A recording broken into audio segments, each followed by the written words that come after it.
کہ یہ کام بہت سونا ہے، حضور کا ذکر سننا، حضور کا ذکر سنانا آسان بھی ہے، لیکن اس کے ساتھ ساتھ جو نبی پاک علیہ السلام کا خاص بعثت کا مقصد ہے اس کو سامنے رکھنا۔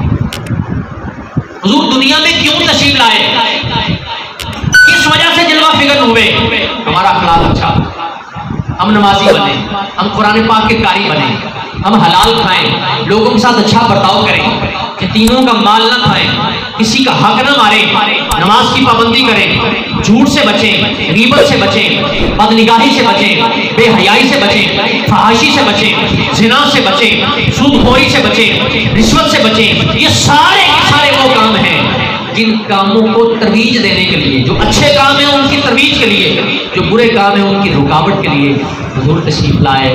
حضور کے آنے کا مقصد یہ ہے، کیا ہم حضور کے اس مقصد کو سامنے رکھتے ہیں؟ مسلمان ہونے کے ناطے، غلام ہونے کے ناطے اگر کہیں کمزوری ہے، اور یقیناً آج کے دور میں مسلمانوں میں کمزوری ہے، تو پھر ہم کیسے عاشق رسول ہیں؟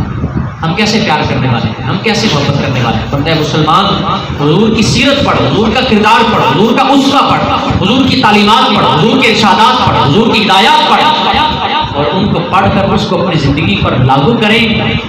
اس سے نبی پاک علیہ السلام کا میلاد اور سونا ہو جائے گا، حضور کا جلسہ اور سونا ہو جائے گا، حضور کی محفل اور سونی ہو جائے گی۔ اللہ ہمیں عمل کرنے کی توفیق عطا فرمائے، مسجد کے دوستوں کو سلامت رکھے، مسجد کو شاد و آباد رکھے، نمازیوں کو، منتظمین کو، اللہ کریم سب کو دین و دنیا کی بھلائیاں خوشیاں نصیب فرمائے، آمین وما علیہ الا البلاغ۔